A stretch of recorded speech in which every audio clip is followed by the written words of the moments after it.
how to have otherwise payable tax cover the cost of your life insurance. I'm Doug Andrew, and I'm going to share in this episode how you can structure your indexed universal life insurance so that you can average 7, 8, 9%. But if you rebalance, I have episodes on this channel that talk about what that is. You can boost your rate of return to 11 and net 10% cash on cash, retroactive back to day one during the life of that policy. That 1% is money that would otherwise go out the window in income taxes if you followed the herd and put your money in traditional IRAs or 401ks. So get ready. I'm going to explain this deeper in this episode.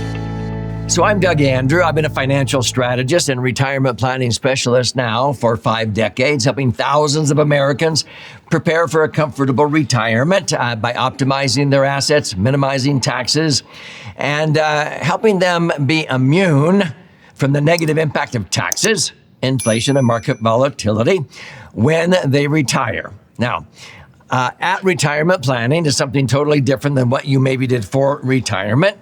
And so my favorite financial vehicle, without question, if you watch very many educational episodes on this channel, is a properly structured, max-funded, indexed universal life insurance contract. But it's structured primarily for living benefits, okay? For tax-free accumulation of your money and tax-free income. That was the brainchild of E.F. Hutton back in 1980 when they first came up with this idea. So let me try to simplify this and help you understand that when you analyze this, the actual insurance is sort of coming along for the ride, is the way I put it, being paid for with a minuscule portion of money that would otherwise go out the window in income taxes. So let me explain why and how this works. Now, when you use indexed universal life, you are linking your returns to an index without your money being invested in the actual stock market, in the S&P 500. You're linking it to, let's say, the S&P 500, and there's a difference because an index mutual fund is just a commodity. If you had your money in an index mutual fund and you had $1 million nest egg when you retire at the year 2000, your $1 million nest egg would have dwindled in value down to about 600,000 from 2001 to 2003. It took 4 years to come back to $1 million. In 2008, it dwindled down again 40%. It took 4 years until 2012 to come back to break even. That's an indexed mutual fund. When I talk about indexing, that's a strategy. And so your money is safe in an insurance company earning the general account portfolio rate, which during the Great Recession was usually around 5%. So you have $1 million in your insurance contract and it's earning 5%. Any year that you feel bearish about America, you think we're headed for a recession, you can just settle for the 5%. Which many of our clients did the year after the 9/11 terrorist attacks, when the market went down 3 years in a row. Our clients did not lose any money, but they didn't sit there and just earn nothing for 3 years in a row, because you don't lose because your money's not at risk in the market. They switched over and earned 5% in 2002 and 2003. Then when the market turned up, they linked to the index. And so that means that you're relinquishing the interest on your million, the 5%, that would be $50,000 on $1 million. And that $50,000 funds an options budget with the insurance company. So if the market goes up 8%, they have the wherewithal to pay you $80,000 because the options blossom to $80,000. If it goes up 12%, they can pay you $120,000. People say, how can they afford to do that? My heavens, they're big boys and girls. They know what they're doing. But they usually have to have a cap. The trade-off is if they cap you, let's say at 12%, back in the Great Recession, the caps were around 16 or 17%. So the most they would have credited you would have been maybe 16 or 17%, which our clients did earn 2 of those 10 years. Only 2 of those 10 years, from 2000 to 2010, did they earn 0. They didn't lose. And the other years, they were credited either the general account portfolio rate of 5 or whatever the index rate was up to a cap. The average return by using indexing during the Great Recession was 11.17% by rebalancing. If you just sat there and earned zero 5 of those 10 years when the market was down, you would have still doubled your money because the return was 7.23%, rule of 72. $1 million nest egg in 2000 would have doubled to $2 million. So let's get back to having otherwise payable tax pay for the life insurance. What I'm quoting you right now is that by rebalancing in the Great Recession, many of our clients earned 11 and netted 10% cash on cash, which means $1 million nest egg can generate $100,000 a year of income without depleting principal. And many of our clients were able to achieve that. Now, when I say they're earning 11, that's the gross crediting rate. The net internal rate of return. A lot of agents don't understand IRR, internal rate of return. In order to have that kind of a payout to net 10%, you have to have all the costs be included in that 1%, because you're really earning 11 in this example and netting 10.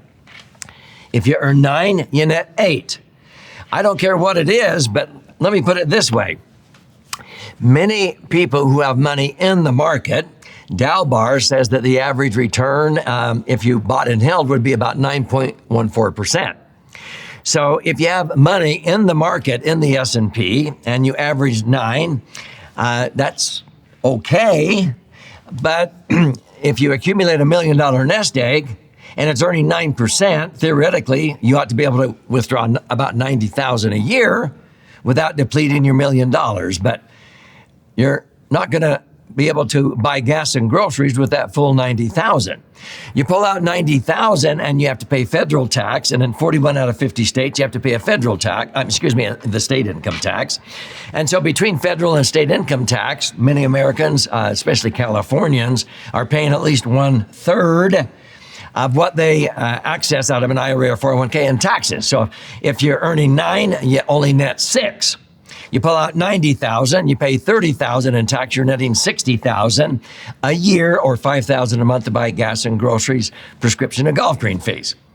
All I'm saying is, instead of earning 9 to net 6, and that's not even taking into account maybe the asset management fees. Many asset managers charge another 1% managing that million.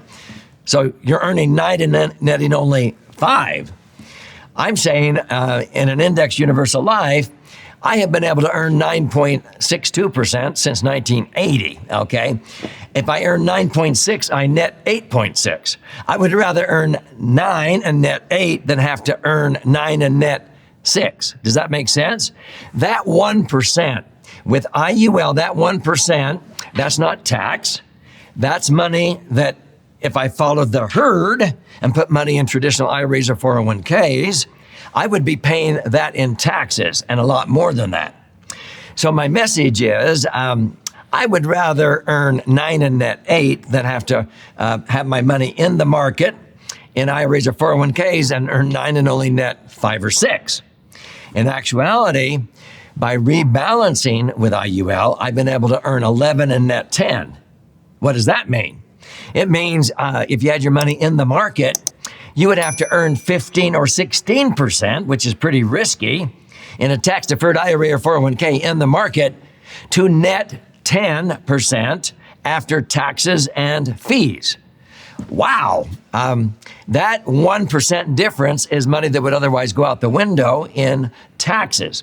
And so I've always sort of had, the life insurance that is required by the IRS to make an IUL tax-free, and if it's structured correctly and funded properly, it's deemed a laser fund. I can earn 11 and net 10. That 1% difference is actually paying for a bunch of life insurance that would otherwise be money that would go out the window in taxes.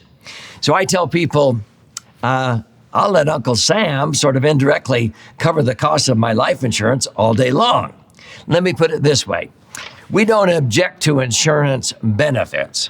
we object to paying for them. If I was your employer and I said, hey, we had a banner year last year, we have some additional benefits for everybody here working at the company, and they come up to you and say, we have some free life insurance, how much would you like? Now, the most common answer I get is, well, as much as I can get. See, we don't object to it if we're not technically paying for it. Nothing's free, but in my IUL, the way I look at it, I'm not paying for it. It's being paid for with a minuscule portion of money that would otherwise go out the window in taxes. If I'm a 60-year-old and I want to reposition $500,000 into an IUL, I'm going to have $1 million of life insurance to accommodate that so it's tax-free. I can buy way more life insurance than that, but that $1 million of insurance is coming along for the ride. My $500,000 that I put in there will actually grow to equal and exceed that, usually within 11 to 15 years. But the insurance, if I happen to die, is basically being covered with a small portion of money that would otherwise go out the window in taxes if I left my money in IRAs or 401ks. My heavens, I'd have to earn 15 or 16% to net 10. Wouldn't you rather just earn 11 to net 10? That's the message. And so this is achieved by using properly structured, max-funded, indexed universal life. If it's structured correctly, it is deemed a laser fund. So if this is intriguing you, watch this episode here or others on my channel. Or you can learn by not only watching and learning, but listening and learning and reading. So my most recent book has been flying off of our warehouse shelves. It's called The Laser Fund, How to Diversify and Create the Foundation for a Tax-Free Retirement. You'll see why this knocks the socks off of a traditional IRA or 401k. It's totally tax-free. It's not just tax-deferred. But you are protected against market volatility and inflation. You can outpace inflation. And those are the three dangers that cause most retirees to outlive their money: taxes, inflation, and market volatility. You're immune from those by utilizing a laser fund, which is a properly structured IUL. To understand what I mean by that, I would recommend you study this book. This is actually two books in one, 300 pages. 200 pages of this is left brain charts, graphs, and explanations. That's the white covered side. If you learn more by stories, you flip it over to this one. This is about 100 pages that has 62 actual client stories. Now, you simply click on the link below, contribute a nominal amount towards the shipping and handling. I'll cover the rest of that. If you buy it on Amazon, they sell it for $20 up to $60. If you do, thank you. But I'll gift you a copy for free if you just cover the shipping and handling. But when you're in there claiming your free copy, if you like to listen and learn or watch and learn, there's options there for that. But there's an opportunity to schedule an appointment, no cost, no obligation, with an IUL specialist to see how it can be done correctly in your particular set of circumstances, which is crucial. And they'll create that, no cost or obligation. And so I would recommend that you learn how to protect yourself and have otherwise payable tax cover the cost of your life insurance, because we don't object to the benefit, we object to paying for it. So let's have otherwise payable tax pay for our coverage.